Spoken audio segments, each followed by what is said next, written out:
ಮೊದಲನೇದಾಗಿ 77ನೇ ಗಣರಾಜ್ಯೋತ್ಸವದ ಆರ್ಥಿಕ ಶುಭಾಶಯಗಳು. ಎಲ್ಲ ರೈತ ಬಾಂಧವರಿಗೆ ಮುಂದಿನ ದಿನಗಳಲ್ಲಿ 77 ವರ್ಷ ಆದರೂ ಕೂಡ ರೈತರಿಗೆ ತುಂಬ ನೋವಲ್ಲಿದ್ದಾರೆ.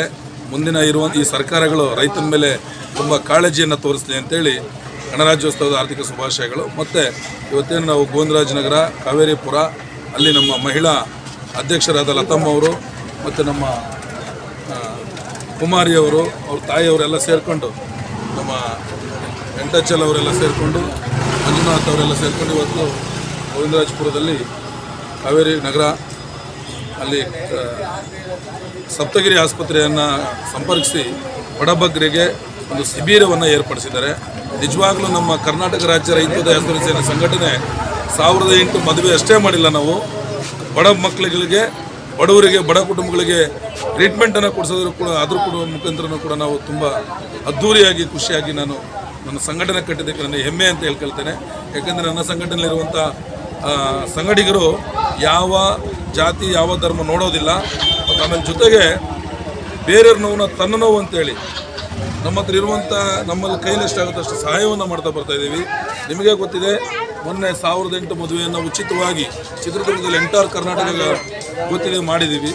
ಆದರೆ ಬೇಜಾರೇನಪ್ಪ ಅಂದರೆ ಸರ್ಕಾರ ಮೊನ್ನೆ ನೋಡಿ ಗಿಲ್ಲಿ ನಟ ಅವರು ಗೆದ್ದರು, ನಮ್ಮ ರೈತರ ಮಗ ಗೆದ್ದರು. ಐ ಆಮ್ ಅಪ್ರಿಷಿಯೇಟ್ ಮಾಡ್ತೀನಿ. ಒಬ್ಬ ಗಿಲ್ಲಿ ನಟ ರೈತರ ಮಗ ಗೆದ್ದ, ಇಡೀ ಮುಖ್ಯಮಂತ್ರಿಯಿಂದ ಹಿಡಿದು ಪ್ರತಿಯೊಬ್ಬರು ಹೋಗಿ ಭೇಟಿ ಆದ್ರಲ್ಲ. ನಾವು 1008 ಮದುವೆ ಮಾಡಿದ್ದೀವಿ, ಒಂದಲ್ಲ ಎರಡಲ್ಲ, 1008 ಮದುವೆ ಮಾಡಿದ್ವಿ. ಆ 1008 ಮದುವೆ ಮಾಡಿದಂಥ ಕುಟುಂಬಗಳಿಗೆ ಪ್ರತಿಯೊಂದನ್ನು ಫ್ರೀಯಾಗಿ ಕೊಟ್ಟಿದ್ವಿ. ತಾಳಿಯಿಂದ ಹಿಡಿದು, ಕಾಲುಂಗ್ರದಿಂದ ಹಿಡಿದು, ಬಟ್ಟೆಯಿಂದ ಹಿಡಿದು, ಹೂವಿನ ಹಾರದಿಂದ ಹಿಡಿದು ಹೆಚ್ಚು ಕಮ್ಮಿ ಒಂದೊಂದು ಕುಟುಂಬ ಹತ್ತತ್ರ 1 ಲಕ್ಷ 1.5 ಲಕ್ಷ 1,20,000 ಖರ್ಚಾಗಿದೆ ಒಂದೊಂದು ಕುಟುಂಬಗಳಿಗೆ. ನಮ್ಮ ಶೃಂಗೇರಿ ಮಠ ನಮಗೆ ಈ ಮದುವೆಗೆ ತುಂಬ ಸಹಕಾರ ಮಾಡಿತು. ವೀರೇಂದ್ರ ಹೆಗಡೆ ಅವರು ತಾಳಿ ಕೊಟ್ಟರು 1008 ಕುಟುಂಬಗಳಿಗೆ. ಆದರೆ ಸರ್ಕಾರ ಯಾಕೆ ಇದನ್ನು ಪರಿಗಣನೆಗೆ ತೊಗೊಳ್ಳಿಲ್ಲ ಅನ್ನೋದು ಬೇಜಾರು. ಈಗ ನಾನು ಬೃಹತ್ ಪ್ರತಿಭಟನೆಯನ್ನು ಸುಮಾರು ಒಂದು 60-70 ಜನಗಳನ್ನು ಸೇರಿಸಿ ನಾಳೆ 29ನೇ ತಾರೀಕು ಫ್ರೀಡಮ್ ಪಾರ್ಕಲ್ಲಿ ನಾವು ಸ್ಟ್ರೈಕ್ ಮಾಡ್ತಾ ಇದ್ದೀವಿ. ಯಾಕಂದರೆ ರೈತರ ಮಕ್ಕಳಿಗೆ ಹೆಣ್ಣು ಸಿಗ್ತಾ ಇಲ್ಲ, ರೈತರ ಮಕ್ಕಳಿಗೆ ಹೆಣ್ಣು ಕೊಡಿಸ್ಬೇಕು, ರೈತರ ಮಕ್ಕಳಿಗೆ ಹೆಣ್ಣು ಕೊಡಬೇಕು. ಜೊತೆಗೆ ಮುಂದಿನ ದಿನಗಳಲ್ಲಿ 18 ವರ್ಷದ ಒಳಗಡೆ ಓಡೋಗ್ತಾರಲ್ಲ ಹೆಣ್ಣುಮಕ್ಕಳು, ಅದನ್ನು ತಡೆಗಟ್ಟಬೇಕು ಅಂತ ಹೇಳಿದ್ರೆ ನೀವು ರೈತರ ಮಕ್ಕಳನ್ನ ಮದುವೆ ಆದರೆ ನಾವು ಒಂದು 10 ಲಕ್ಷ ರೂಪಾಯಿ ಮನೆಯನ್ನು ಕೊಡ್ತೀವಿ ಅಂತ ಹೇಳಿದ್ರೆ ಯಾರು ಕೂಡ ಬೇಗ ಮದುವೆ ಆಗೋದಿಲ್ಲ. ಆಮೇಲೆ ಸೋಷಿಯಲ್ ವೆಲ್ಫೇರ್ ಡಿಪಾರ್ಟ್ಮೆಂಟು, ಸಮಾಜ ಕಲ್ಯಾಣ ಇಲಾಖೆಯವರು ಮದುವೆ ಆದ 15 ವರ್ಷಕ್ಕೆ ಹುಡುಗಿ ಮದುವೆ ಆದಾಗ ಅವ್ರ ಊರಿಗೆ ಹೋದಾಗ ಅವ್ರು ಹೋದ ತಕ್ಷಣ ತಾಳಿಯನ್ನು ಬಿಚ್ಚಿಟ್ಬಿಡ್ತಾರೆ. ಅವ್ರ ಈ ಕಡೆ ಬಂದ ಮೇಲೆ ಮತ್ತೆ ಸಂಸಾರ ನಡೆಸ್ತಾರೆ. ಹಾಗಾಗಿ ಇದೆಲ್ಲ ನೀವು ಮಾಡಿದರೆ ನನಗೇನು ಸರಿ ಅನ್ನಿಸ್ತಾ ಇಲ್ಲ, ಸಮಂಜಸ ಅನ್ನಿಸ್ತಾ ಇಲ್ಲ. ನಿಮ್ಮಲ್ಲಿ ಸಾಧ್ಯವಾದರೆ ಮಾನ್ಯ ಸಮಾಜ ಕಲ್ಯಾಣ ಇಲಾಖೆ ಸಚಿವರು, ಮಾನ್ಯ ನಮ್ಮ ಕೇಂದ್ರ ಸಮಾಜ ಕಲ್ಯಾಣ ಇಲಾಖೆ ಸಚಿವರಿಗೆ ನಾನು ವಿನಂತಿಯನ್ನು ಮಾಡ್ತೇನೆ. ದಯಮಾಡಿ ನೀವು ಸೋಷಿಯಲ್ ವೆಲ್ಫೇರ್ ಡಿಪಾರ್ಟ್ಮೆಂಟಲ್ಲಿ ಮಾಡುವಂಥ ಕೆಲಸನ ಅದಕ್ಕೆ ಖರ್ಚು ಮಾಡ್ತಿರುವಂಥ ದುಡ್ಡನ್ನು ನೀವು ದಯಮಾಡಿ ಇವತ್ತು ಒಂದು ಹುಡುಗ ಏನಾದರೂ 15 ವರ್ಷಕ್ಕೆ ಕರ್ಕೊಂಡೋಗಿ ಮದುವೆ ಆಗಿಬಿಟ್ರೆ ಹುಡುಗನಿಗೆ ಕೋರ್ಟಿಗೆ ಹಾಕ್ತಾರೆ. ಕೋರ್ಟಿಗೆ ತೊಗೊಂಡೋದ್ರೆ ಅವನು 6-7 ಲಕ್ಷ ರೂಪಾಯಿ ಖರ್ಚು ಮಾಡಿ ಹೊರಗಡೆ ಬರಬೇಕಾಗುತ್ತೆ. ಯಾಕಂದರೆ ಮನೆ ಪರಿಸ್ಥಿತಿ ತುಂಬ ಹದಗೆಟ್ಟಿದೆ. ದಯಮಾಡಿ ನೀವು ಇದನ್ನೆಲ್ಲ ಮುಂದಿನ ದಿನಗಳಲ್ಲಿ ತರಬೇಕು. ರೈತನಿಗೆ ನೀರಾವರಿಯನ್ನು ಕೊಡಬೇಕು, ಕರೆಂಟ್ ಕೊಡಬೇಕು ಫ್ರೀ. ಎಲ್ಲ ವರ್ಗದ ಜನರಿಗೆ ವಸತಿಯನ್ನು ಕಲ್ಪಿಸ್ಕೊಡ್ಬೇಕು, ಎಲ್ಲ ವರ್ಗದ ಜನರಿಗೆ ವಿದ್ಯಾಭ್ಯಾಸವನ್ನು ಕೊಡಬೇಕು, ಎಲ್ಲ ವರ್ಗದ ಜನರಿಗೆ ಆರೋಗ್ಯವನ್ನು ಫ್ರೀಯಾಗಿ ಕೊಡಬೇಕು. ಇನ್ಯಾವುದನ್ನು ಫ್ರೀಯಾಗಿ ಕೊಡೋದು ಬೇಡ. ಮೊದಲನೇದಾಗಿ ನಮ್ಮ ರೈತರಿಗೆ ನೀರು ಮತ್ತು ಕರೆಂಟನ್ನು ಫ್ರೀ ಕೊಡಿ. 224 ಕ್ಷೇತ್ರದಲ್ಲಿ ಅಣೆಕಟ್ಟುಗಳನ್ನು ನಿರ್ಮಾಣ ಮಾಡಿ ನೀರಾವರಿಯನ್ನು ಕೊಟ್ಟು ಅವನು ಬೆಳೆದಂಥ ಬೆಳೆಗೆ 224 ಕ್ಷೇತ್ರ 31 ಜಿಲ್ಲೆ 6,800 ಗ್ರಾಮ ಪಂಚಾಯತ್ ಒಳಗಡೆ ರೈತ ಕೇಂದ್ರವನ್ನು ತೆಗೆದು ರೈತನಿಗೆ ಸಹಕರಿಸಬೇಕು ಅಂತೇಳಿ ನಾನು ಈ 77ನೇ ಸ್ವಾತಂತ್ರ್ಯ ದಿನಾಚರಣೆ ಅಂಗವಾಗಿ ನಾನು ಆಗ್ರಹಿಸ್ತೇನೆ. ನಮಸ್ಕಾರ. 77ನೇ ವರ್ಷದ ಗಣರಾಜ್ಯೋತ್ಸವದ ದಿನಾಚರಣೆಯ ಅಂಗವಾಗಿ ಸ್ವಾಗತ. ನಮ್ಮ ಪ್ರಚಾರ ಸಮಿತಿ ವೃಂದಾಮಣಿಗೂ ಸ್ವಾಗತ. ನಮ್ಮ ರಾಜ್ಯಾಧ್ಯಕ್ಷರಾದ ಚಂದ್ರಶೇಖರ್ ಅವರಿಗೂ ಈ ದಿನ ನಾವೇನು ಮಾಡ್ತಾ ಇದ್ದೀವಿ ಅಂದರೆ ನಮಗೆ ತುಂಬ ತೊಂದರೆ ಕೊಡ್ತಾ ಇದ್ದಾರೆ, ಇಲ್ಲ ಅಂತ ಹೇಳಲ್ಲ. ನಾನು ಇರೋದು ಹುಲಿ ಜೊತೆ ಅಲ್ಲ. ನಮ್ಮ ರಾಜ್ಯಾಧ್ಯಕ್ಷರು ಎಂಥವ್ರು ಅಂತ ಇಡೀ ಕರ್ನಾಟಕಕ್ಕೆ ಗೊತ್ತಾಗಿದೆ. ಅದನ್ನ ನಾವು ಅರ್ಥ ಮಾಡಿಸೋದು ಅಗತ್ಯ ಇಲ್ಲ. ಇವತ್ತು ಅವರು 350-400 ಕಿಲೋಮೀಟ್ರಿಂದ ಇಲ್ಲಿವರೆಗೂ ಬಂದಿದ್ದಾರೆ ಅಂದರೆ ಅದು ನಮ್ಮ ಮೇಲಿರೋ ಅಭಿಮಾನಕ್ಕೆ ಅವರು ಒಂದು ಸಂಘಟನೆನ ಆಯೋಜಿಸಬೇಕು ಇಡೀ ಕರ್ನಾಟಕದಲ್ಲಿ. ನನಗೆ ಕೇಳಿದ್ರು ಯಾರೋ ಒಬ್ಬರು, ನೀನು ಬೆಂಗಳೂರಲ್ಲಿ ಏನಮ್ಮ ನೀನು ರೈತರ ಸಂಘಟನೆ ಕಟ್ತೀಯಾ, ರೈತರು ಎಲ್ಲಿದ್ದಾರೆ ಅಂತ ಬೆಂಗಳೂರಲ್ಲಿ ನೀನು ರೈತರ ಸಂಘಟನೆ ಕಟ್ತೀಯಾ ಅಂತ. ಆದರೆ ಇಡೀ 28 ಕ್ಷೇತ್ರದಲ್ಲೂ ರೈತರ ಸಂಘಟನೆ ಕಟ್ಟಿ ನಾನು ರೈತರು ಬಾವುಟ ಆರಿಸಿ ನಾನು ನಮ್ಮ ಅಧ್ಯಕ್ಷರ ಹೆಸರನ್ನ ನಾನು ತರಲಿಲ್ಲ ಅಂದರೆ ಇವತ್ತಿನ ನಾನು ಮತ್ತೆ ಈ ಅಸಕ್ಷಲ್ ಹಾಕಲ್ಲ.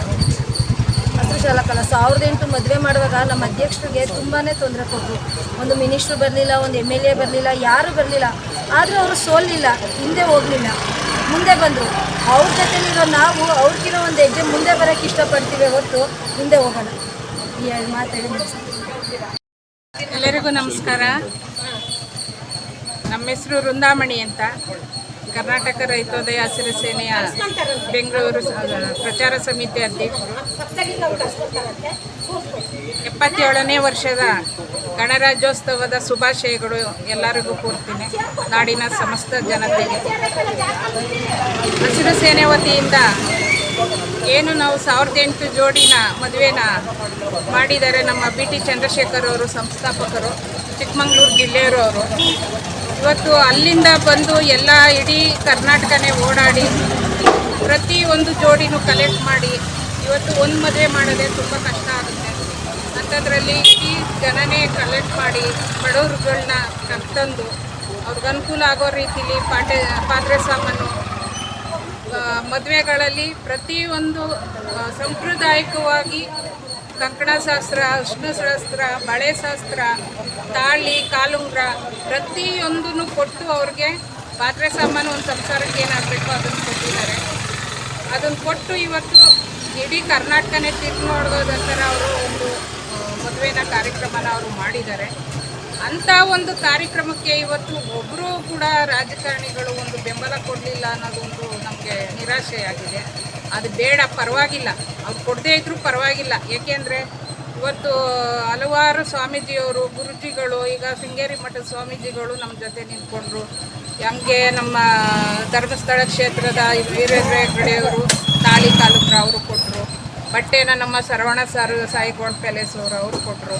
ಹೀಗೆ ಎಲ್ಲರೂ ಒಂದು ಹೆಲ್ಪ್ ಮಾಡಿದ್ದಕ್ಕೆ ಈಗ ಒಂದು ಕೈ ಜೋಡಿಸಿ ನಾವು ಕೂಡ ನಿಂತು ಒಂದು ಕೆಲಸಗಾರರಾಗಿ ನಾವು ಕೆಲಸ ಮಾಡಿ ರೈತರ ಮಕ್ಕಳಿಗೆ ಒಳ್ಳೆಯದಾಗಲಿ ಅಂತ ನಾವು ಇವತ್ತು ಎಲ್ಲನೂ ಮಾಡಿದ್ದೀವಿ. ಅದನ್ನು ಖಂಡಿಸಿ ನಾವು ಇವತ್ತು ಗಣನೆಗೆ ತಗೊಂಡು ಸರ್ಕಾರದ ವತಿಯಿಂದ ನಾವು ಮುಂಚೆನೇ ಒಂದು 4 ವರ್ಷದ ಹಿಂದೆನೇ ನಾವೊಂದು ಘೋಷಣೆಗೆ ಹೋಗಿದ್ದೆ. ಯಾಕೆಂದರೆ ನಾನು ಒಂದು ವಧುವರರ ವೇದಿಕೆ ಮಾಡ್ತಾ ಇರುವಾಗ ಹೆಚ್ಚಿನ ಒಂದು ಹೆಣ್ಣುಮಕ್ಕಳು ಇಲ್ಲದೇ ಇರೋ ಕಾರಣ ನಮ್ಮ ರೈತರ ಮಕ್ಕಳನ್ನ ಮದುವೆ ಆಗ್ತಾ ಇಲ್ಲ ಅನ್ನೋ ಒಂದು ಕಾರಣಕ್ಕೆ 5,000 ಪ್ರೊಫೈಲು ನನ್ನ ಕೈಯಡಿಗೆ ಬಂತು. ಆವತ್ತೇ ನಾವು ಎಚ್ಚೆತ್ಕೊಂಡು ರೈತರ ಕಲ್ಯಾಣ ಆಗುವಂಥ ಹೆಣ್ಮಕ್ಳಾಗಲಿ ಗಂಡು ಮಕ್ಕಳಾಗಲಿ, ಆ ಒಂದು ಗಂಡು ಮಗುಗೆ ಏನೂ ಇಲ್ಲ, ಅವನಿಗೆ ಅಕೌಂಟ್ ಬ್ಯಾಲೆನ್ಸ್ ಇಲ್ಲ ಅನ್ನೋ ಕಾರಣಕ್ಕೆ ಹೆಣ್ಮಕ್ಳು ರಿಜೆಕ್ಟ್ ಮಾಡ್ತಾ ಇದ್ದಾರೆ ಅನ್ನೋದು ಕಂಡು ಬಂತು ನಮಗೆ. ಆ ಒಂದು ಕಾರಣ ಇಟ್ಕೊಂಡು ನಾವೇನು ಮಾಡಿದ್ವಿ, ರೈತರ ಮಗನ್ನ ಯಾರು ಮದುವೆ ಆಗ್ತಾರೋ ಅವನಿಗೆ 10 ಲಕ್ಷ ಬಾಂಡ್ ಪೇಪರ್ ಸರ್ಕಾರದಿಂದ ನಮಗೆ ಅವ್ರಿಗೆ ಇದು ಇಡಬೇಕು, FD ಇಡಬೇಕು ಅಂತ ನಾವು ಮನವಿ ಮಾಡಿದ್ವಿ. ಅದು ಆಗಲಿಲ್ಲ ಅವ್ರ ಕೈಲಿ. ಏಕೆಂದರೆ ಈ ಸರ್ಕಾರ ಬಂದಮೇಲೆ ಎಲ್ಲ ವೇಸ್ಟ್ ಮಾಡಾಕ್ಬಿಟ್ರು. ಈಗ ನಮ್ಮ BT ಚಂದ್ರಶೇಖರ್ ಅವರು ಅದನ್ನೇ ಇಂಟೆನ್ಷನ್ ಇಟ್ಕೊಂಡು ಕಡು ಬಡವ್ರಿಗೆ, ಅವ್ರಿಗೆ ಮನೆ ಇಲ್ಲದೆ ಇರೋವಂಥವ್ರಿಗೆ 10 ಲಕ್ಷದ ಒಂದು ವೆಚ್ಚದಲ್ಲಿ ಒಂದು ಮನೆ ಕಟ್ಟಿಕೊಡಿ, ಅವ್ರವ್ರ ಊರ ಜಾಗದಲ್ಲೇ ಒಂದು ಮನೆ ಕಟ್ಟಿಕೊಡಿ, ಜಾಗದಲ್ಲಿ ಗೌರ್ಮೆಂಟ್ ಜಾಗದಲ್ಲಿ ಅವ್ರಿಗೊಂದು ಸ್ಥಳ ಆಗುತ್ತೆ, ಒಂದು ವ್ಯವಸ್ಥೆ ಆಗುತ್ತೆ, ಜೀವನಕ್ಕೆ ದಾರಿ ಆಗುತ್ತೆ ಅಂತ ಅವರು ಇದನ್ನು ಕೈಗೆತ್ಕೊಂಡು ಮಾಡ್ತಾ ಇದ್ದಾರೆ. ಅದು ತುಂಬ ಒಳ್ಳೆ ಕೆಲಸ ಅಂತ ಪರಿಗಣಿಸಿ ಅವರು ನಮಗೆ ಒಂದು ಸಪೋರ್ಟು ಬೆಂಬಲ ಕೊಡಬೇಕು ಸರ್ಕಾರದಿಂದ ಅಂತ ನಾವು ಕೇಳ್ಕೊತೀವಿ. ಇದೇ 29ನೇ ತಾರೀಕು ಸ್ಟ್ರೈಕ್ ಆಗ್ತಾ ಇದೆ ಫ್ರೀಡಮ್ ಪಾರ್ಕಲ್ಲಿ. ಇದ್ರ ಬಗ್ಗೆನೇ ಒಂದು 1008 ಜೋಡಿ ಮದುವೆ ಮಾಡಿರೋ ಅಂಥ ಜೋಡಿಗಳಿಗೆ ಅವ್ರಿಗೊಂದು ಮನೆ ಕಲ್ಪಿಸ್ಕೊಡ್ಬೇಕು ಅಂತ ನಮ್ಮ ನಿಟ್ಟಿನಲ್ಲಿ ನಾವು ಹೋಗಿ ಅಲ್ಲಿ ಫ್ರೀಡಮ್ ಪಾರ್ಕಲ್ಲಿ ನಾವು ಸಮಾವೇಶ ಮಾಡ್ತಾ ಇದ್ದೀವಿ ಸರ್.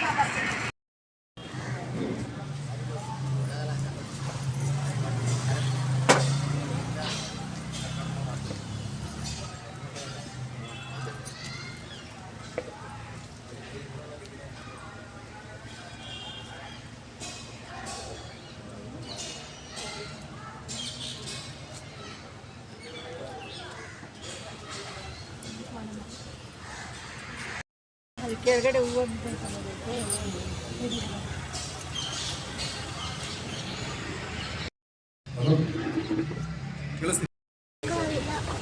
ಸ್ವತಂತ್ರ ಗಣರಾಜ್ಯೋತ್ಸವದ 77ನೇ ವರ್ಷದ ಆರ್ಥಿಕ ಶುಭಾಶಯಗಳು. ನಮಗೆ ಸ್ವತಂತ್ರ ಸಿಕ್ಕಿ 77 ವರ್ಷ ಆಯಿತು. 77 ವರ್ಷದಲ್ಲಿ ನಮ್ಮ ಸಾಧನೆಗಳೇನು, ನಮ್ಮ ಕೆಲಸಗಳೇನು, ನಮಗೆ ಸಿಕ್ಕಂಥ ಸಂವಿಧಾನದೊಳಗಡೆ ನಾವು ಏನೇನು ಬಳಸ್ಕೊಂಡ್ವಿ, ಏನೇನು ಜನಗಳಿಗೆ ಕೊಟ್ವಿ, ಮತ್ತು ಜನಗಳಿಗೆ ನಾವು ಯಾವ್ಯಾವ ಥರ ಸಹಕರಿಸಿದ್ವಿ, ಜನಗಳಿಗೆ ಯಾವ ಥರ ನಾವು ಸ್ಪಂದಿಸಿದ್ವಿ ಅನ್ನೋ ಒಂದು ಮುಖೇನ ಇವತ್ತು ನಮ್ಮ ಬೆಂಗಳೂರು ನಗರ ಅಧ್ಯಕ್ಷರು ನಮ್ಮ ಲತಾ ಮೇಡಮ್ ಅವರು ಒಂದು ಆಸ್ಪತ್ರೆಯನ್ನು ಕರೆಸಿ ಒಂದು ಶಿಬಿರವನ್ನು ಮಾಡ್ತಾ ಬಡ ಕುಟುಂಬಗಳಿಗೆ ಒಳ್ಳೆಯದಾಗಲಿ, ಕುಟುಂಬಗಳು ಆಸ್ಪತ್ರೆ ಗಂಟ ಹೋಗೋಕ್ಕೆ ಕಷ್ಟ ಆಗುತ್ತೆ. ಹಾರ್ಟ್ ಆಗಿರ್ಬೋದು, ಕಿಡ್ನಿ ಆಗಿರ್ಬೋದು, ತಲೆನೋವು ಆಗಿರ್ಬೋದು, ಕೈಕಾಲು ನೋವು ಆಗಿರ್ಬೋದು, ಕ್ಯಾನ್ಸರ್ ಆಗಿರ್ಬೋದು, ಯಾವುದೇ ಮೂಲವಾದಿ ಕಾಯಿಲೆ, ಯಾವುದೇ ಕಾಯಿಲೆ ಆಗಿರ್ಬೋದು. ಅಂದ್ರೆ ಸಾಮಾನ್ಯ ಮನೆಯಲ್ಲಿ ಹುಟ್ಟಿರುವಂಥ ಒಬ್ಬ ಹೆಣ್ಣುಮಗಳು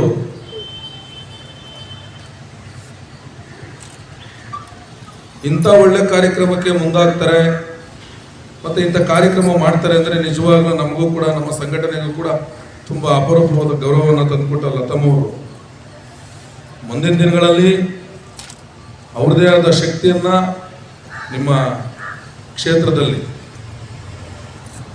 ಒಳ್ಳೆಯ ವಿಚಾರಗಳು ಅವ್ರು ಯಾವತ್ತೂ ಹೇಳ್ತಿರ್ತಾರೆ. ಸರ್, ಬಡವರಿಗೆ ಆ ಥರ ಮಾಡಬೇಕು, ಈ ಥರ ಮಾಡಬೇಕು, ಅವ್ರಿಗೆ ಒಳ್ಳೇದು ಮಾಡಬೇಕು, ಮನೆಗಳಿಲ್ಲ, ಕೆಲಸ ಇಲ್ಲ, ಮತ್ತು ಆಮೇಲೆ ಫ್ಯಾಕ್ಟ್ರಿಗಳಲ್ಲಿ ಜನಗಳಿಗೆ ನ್ಯಾಯವಾಗ ಸಂಬಳಗಳು ಕೊಡ್ತಾ ಇಲ್ಲ, ಆಮೇಲೆ ಪೆನ್ಷನ್ ಬರ್ತಾ ಇಲ್ಲ, ತುಂಬ ಮೋಸ ಆಗ್ತಿದೆ ಸರ್. ನಮ್ಮ ಕ್ಷೇತ್ರದಲ್ಲಿ ತುಂಬ ಸುಮಾರು ಹೆಚ್ಚಿಗೆ 30-40 ಫ್ಯಾಕ್ಟ್ರಿಗಳಿದ್ದಾವೆ. ಆ ಫ್ಯಾಕ್ಟ್ರಿಗಳಲ್ಲಿ ತುಂಬ ಜನಗಳು ನಮಗೆ ಬಂದು ತಿಳಿಸ್ತಾ ಇದ್ದಾರೆ ಸರ್, ಅವ್ರಿಗೇನಾದರೂ ಸಹಾಯ ಮಾಡಬೇಕು ಅಂತ ಹೇಳ್ತಾರೆ. ಅದಕ್ಕೆ ನಾನು ಹೇಳ್ತೀನಿ, ಸ್ವಲ್ಪ ನೀನು ಪರಿಚಯ ಆಗ್ಬೇಕಮ್ಮ. ಇಲ್ಲಿ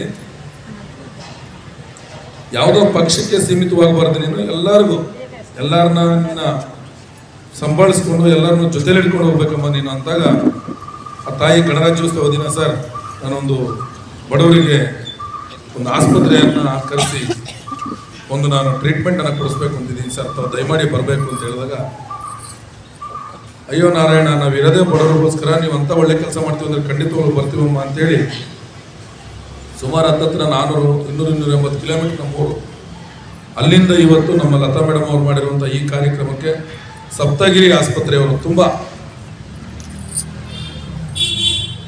ವಿಶೇಷವಾಗಿ ಬಂದಿರುವ ಎಲ್ಲ ಸಪ್ತಗಿರಿ ವೈದ್ಯರು ಮತ್ತು ನರ್ಸ್ಗಳಿಗೆ ತುಂಬ ಧನ್ಯವಾದಗಳನ್ನು ಹೇಳಕ್ಕೆ ಇಷ್ಟಪಡ್ತೀನಿ. ಸಪ್ತಗಿರಿ ನೋಡಿ, ನಾನು ಹೇಳೋದು ಸಪ್ತಗಿರಿ ಆಸ್ಪತ್ರೆ ಈ ಕರ್ನಾಟಕದಾದ್ಯಂತ ಫ್ರೀಯಾಗಿ ಸರ್ವಿಸ್ ಕೊಡ್ತಿರುವಂಥದ್ದು, ಯಾವುದೇ ದುಡ್ಡು ಮತ್ತೊಂದಿಲ್ಲ, ತುಂಬ ಎಲ್ಲ ಫ್ರೀಯಾಗಿ ಮಾಡಿಕೊಡ್ತಿರುವಂಥ ಈ ಸಪ್ತಗಿರಿ ಆಸ್ಪತ್ರೆ ನಿಜವಾಗ್ಲೂ ನಾನು ಅವರಿಗೆ ಚಿರುನುಡಿ ಆಗಿರ್ತೇನೆ.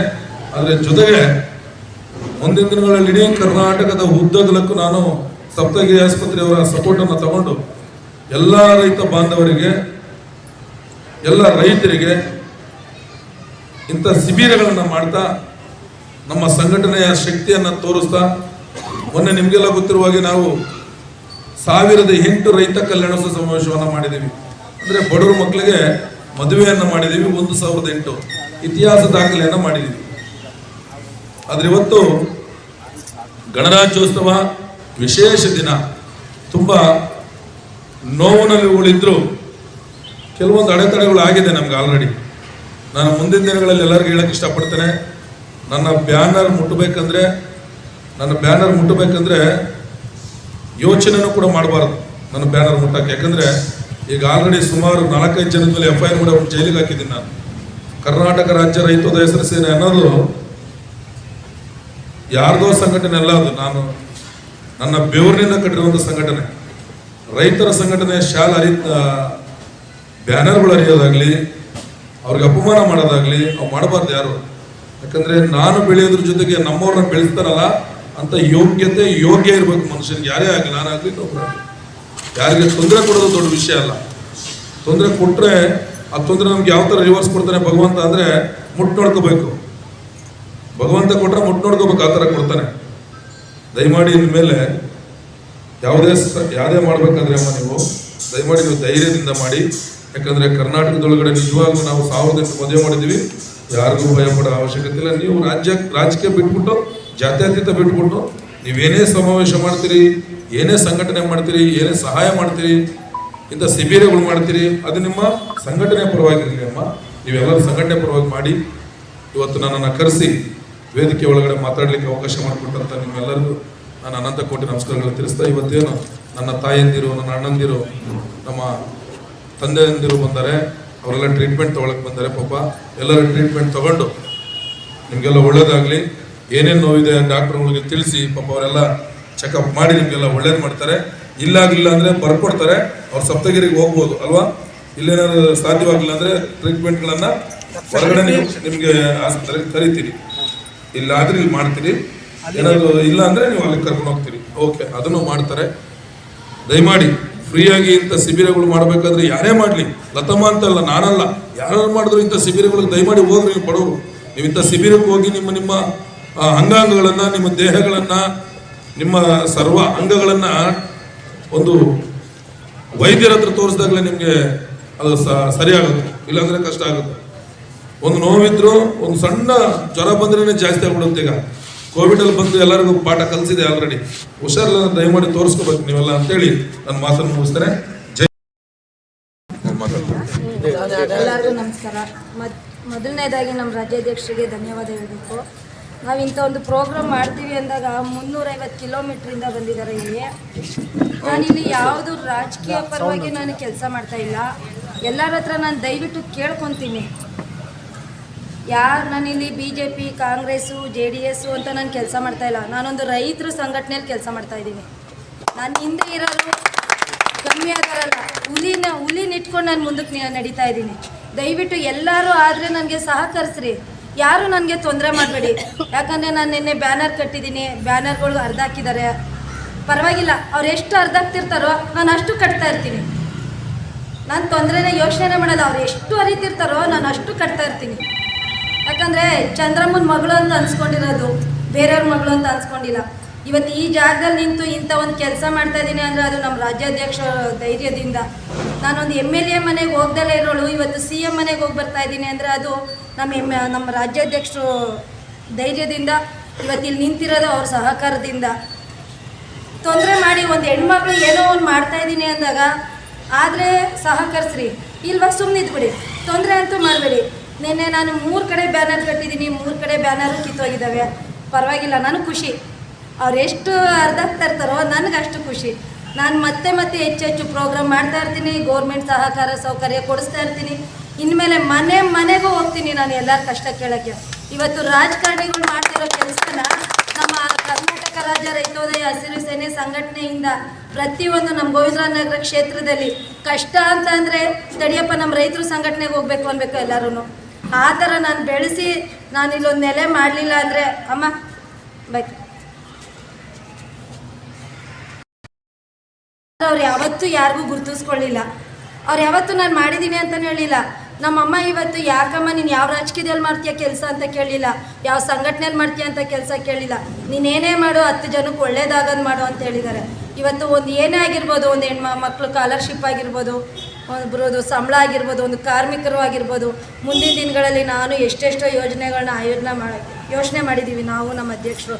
ಗೋವಿಂದರಾಜನಗರ ಕ್ಷೇತ್ರದಲ್ಲಿ ಹಸಿರು ಸೇನೆ ಅನ್ನೋದು ಎದ್ದು ನಿಂತು ಬಾವುಟ ಆರಿಸ್ಬೇಕು. ಗೋವಿಂದರಾಜನಗರ ಕ್ಷೇತ್ರನಲ್ಲ, ಬೆಂಗಳೂರಲ್ಲಿ 28 ಕ್ಷೇತ್ರದಲ್ಲೂ ನಮ್ದು ಹಸಿರು ಸೇನೆ ನಿಲ್ಲುತ್ತೆ. ಎಲ್ಲಿವರೆಗೂ ನನ್ನ ಬ್ಯಾನರ್ ಹರಿತಿರೋ ನಾನು ಅಲ್ಲಿವರೆಗೂ ಕಟ್ತಾ ಇರ್ತೀನಿ. ತಿಂಗ್ಳಿಗೊಂದೊಂದು ಬ್ಯಾನರ್ ಕಟ್ತೀನಿ, ತಿಂಗ್ಳಿಗೊಂದೊಂದು ಫಂಕ್ಷನ್ ಮಾಡ್ತೀನಿ. ಅದು ನಾನು ನನ್ನ ಜೊತೆ ಇರೋದು ಇಲಿ ಮರಿ ಅಲ್ಲ, ಹುಲಿನ ಇಟ್ಕೊಂಡು ನಾನು ಹೆಜ್ಜೆ ಹಾಕಿದ್ದೀನಿ. ಯಾರು ಮಾಡದೇ ಇರೋಂಥ 1008 ಮದುವೆನೂ ಮಾಡಿಸಿದ್ದೀವಿ ನಾವು. ಹಂಗಿದ್ಮೇಲೆ ಇಡೀ ರಾಜ್ಯದಲ್ಲೇ ನಾವು ಹೆಸರಾಗಿದ್ದೀವಿ, ಕೆಲಸ ಮಾಡಿದ್ದೀವಿ, ಬಡವ್ರ ಪರ ನಿಂತಿದ್ದೀವಿ. ಯಾರ ಹತ್ರ 1 ರೂಪಾಯಿ ಹಣ ತೊಗೊಂಡಿಲ್ಲ, ಎಲ್ಲಿ ಮೋಸ ದರೋಡೆ ಏನೂ ನಡೆಸ್ತಾ ಇಲ್ಲ ನಾವು. ದಯಮಾಡಿ ಎಲ್ಲರ ಹತ್ರ ನಾನು ಕೇಳ್ಕೊತೀನಿ, ನನಗೆ ಸಹಾಯ ಮಾಡಿ. ಅದು ಬಿಟ್ಬಿಟ್ಟು ಯಾರೂ ತೊಂದರೆ ಕೊಡಬೇಡಿ.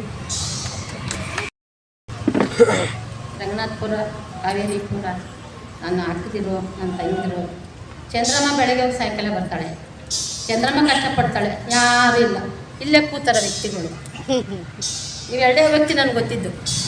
ಆದರೂ ನಾನು ದುಡಿದು ಮಕ್ಕಳಿಗೆ ಬೆಳೆಸಿದ್ದೀನಿ.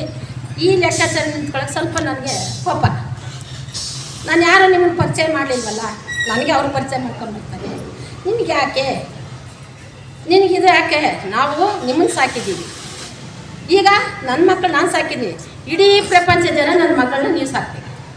ಇದೊಂದೇ ನಾನು ರಂಗನಾಥಪುರದಲ್ಲಿ, ಇದು ಬಾಳೆನಕೆರೆಯಲ್ಲಿ ಮಶಾಣ ಇತ್ತು. ಇವತ್ತು ಬಾಳೆನಕೆರೆಯಲ್ಲಿ ಸಾವಿರಾರು ಪಾಪಿ ಎಲ್ಲರೂ ಬಂದು ಓಡಾಡ್ತಾರೆ. ಅಂಥದ್ರಲ್ಲಿ ನಮ್ಮ ಮಗಳನ್ನ ಮೊದಲೆಲ್ಲ ಹಾಕಿದ್ದೀನಿ. ದಯವಿಟ್ಟು ಲತಾ ಚಂದ್ರಮ್ಮನ ಮಗಳು, ಅವಳಿಗೇನೇ ಬಂದರೂ ಚಂದ್ರಮ್ಮ ಬೇಕಾಗಿಲ್ಲ, ನಾವು ಬೇಕು, ನಾವು ನಿಂತ್ಕೊಂತೀವಿ ಅನ್ನೋದು ನೀವೆಲ್ಲರೂ ಸೇರಿ ನಮ್ಮ ಮಗಳಲ್ಲ ಇವತ್ತಿನ ನಿಮ್ಮ ಮಗಳು. ಇದು ಕಲೆಗೂ ನಾನು ಕೇಳ್ಕೊತಾ ಇದ್ದೀನಿ. ನನ್ನ ಮಗಳು ಇವತ್ತು ಅಲ್ಲ, ನಿಮ್ಮ ಪಕ್ಷ ನಿಮ್ಮ ಕಡೆ ಮಗಳು. ನಾವು ದುಡಿದಿದ್ದೀವಿ, ಮಕ್ಕಳು ಸಾಕಿದ್ದೀವಿ, ದುಡಿದಿದ್ದೀವಿ, ಕಷ್ಟಪಟ್ಟಿದ್ದೀನಿ, ಮಕ್ಕಳು ಬುದ್ಧಿ ಹೇಳಿದ್ದೀನಿ. ಅದೇನೋ ನಾವು ಮಾಡ್ಲಿಕ್ಕೆ ಬಂದವಳೆ ನಿಮ್ಮ ಮಡ್ಲೆಲ್ಲ ಹಾಕಿದ್ದೀವಿ. ದಯವಿಟ್ಟು ಎಲ್ಲರ ಕಣ್ಣಲ್ಲಿ ಕಣ್ಣಿಟ್ಟು ರಂಗನಾಥಪುರ ಆಗಲಿ, ಕಾವೇರಿಪುರ ಆಗಲಿ, ಬೋಧಿರಾಜ್ ನಗರ ಆಗಲಿ, ಎಲ್ಲ ಅಣ್ಣ ತಮ್ಮದಿರು, ಅಕ್ಕ ತಂಗಿದ್ರು, ಚಂದ್ರಮ್ಮನ ಮಗಳಲ್ಲ, ಇದು ನಮ್ಮ ಏರಿಯಾ ಹೆಣ್ಣು ಮಗಳು. ನಮ್ಮ ಏರಿಯಾ ಹೆಣ್ಮಕ್ಳಿಗೆ ಬಂದರೆ ನಮಗೆ ಬಂದಾಗ ಅಂದ್ಬಿಟ್ಟು ದಯವಿಟ್ಟು ಎಲ್ಲರೂ ರಪ್ಪೆ ಮೇಲೆ ರಪ್ಪೆ ಇಟ್ಟು ಕಾಪಾಡೋ ನಿಮ್ಮ ಧರ್ಮ ಇದಕ್ಕೆ ನಾನು ಮಾತು ಮುಗಿಸ್ತಾ ಇದ್ದೀನಿ.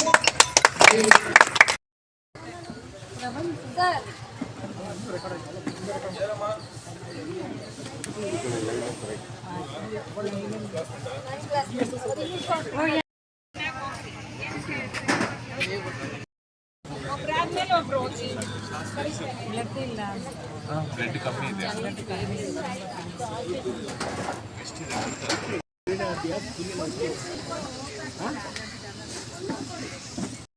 ಹಾಸ್ಪಿಟಲ್